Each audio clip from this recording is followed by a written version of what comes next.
The most domestic and traditional of women's activities can have powerful political meaning.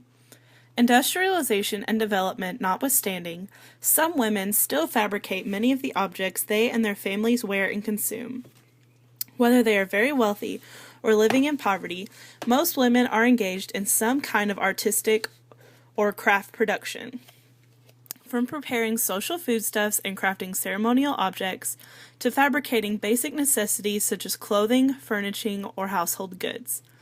Women use crafts like sewing, weaving, basketry, cooking, and pottery just to fill their own and their family's basic needs, but also to maintain cultural identity, to make political statements, and to express themselves.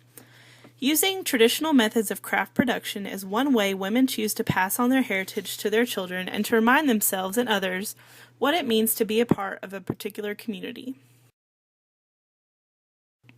For example, hobby women use traditional grindstones to grind corn and make tortillas in hot ovens. It is not the custom of our people to use a mill to grind the maize to make dough.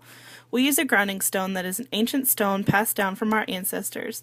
We don't use ovens either. We only use wood fires to cook our tortillas. First, we get up at 3 in the morning and start grinding and washing the nixtamal, turning it into dough by using the grinding stone. We all have different chores in the morning. Some of us wash the nixtamal, others make fire to heat water for the coffee or whatever. There are 4 women working in the house. Each has her job to do. Whoever gets up first lights the fire. She makes the wood hot and prepares everything for making tortillas. She heats the water. The one who gets up next washes the nixtamal.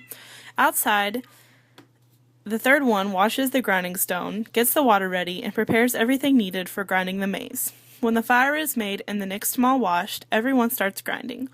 One person grinds the maize, another grinds it a second time with a stone to make it finer. Another makes it into little balls for the tortilla.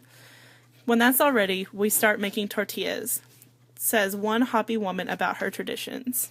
Likewise, when a Navajo seeks to weave by traditional methods, she is also seeking to maintain or return to her roots, like Rigoberta Menchú involving her community in the process.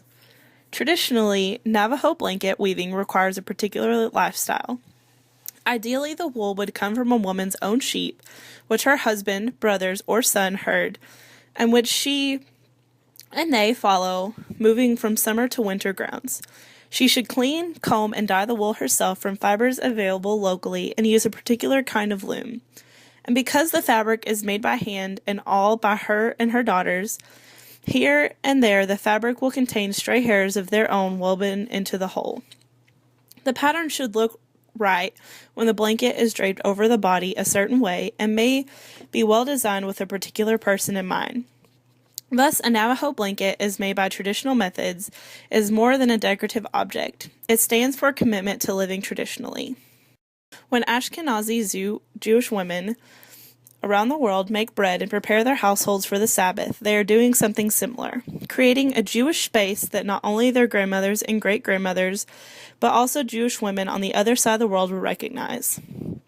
In Mali, the ancient city of Jenne, women who marry into families of blacksmiths from outside ethnic groups often take up pottery making, not just to make money, but because women from blacksmiths' families have traditionally worked in the craft.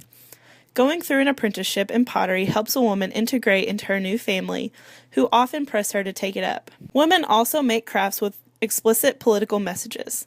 In the 1960s and 70s, the women of Gee's Bend, Alabama, made freedom quilts in support of the civil rights movement. I've found now quilting is just like inheriting. You know, it's something you inherit. And, you know, at first I didn't look at it that way. And I think that's why it's, you know, you think of something that your parents done and you say, you know, kids like to follow what their parents do sometimes. And so quilting is kind of like passed down because of the desire to do it and the need to do it. That's why it kept on going. For me, I think of folk art as kind of an organic creative response to the act of living. It's not tied to any particular time period or to any particular region because it emerges in different ways at different times and in different places. It fulfills a need. In the past, it was often utilitarian, but elevated so beyond mere function through the artistic intent that it truly turns a box, a piece of furniture, a textile, into a magnificent work of art.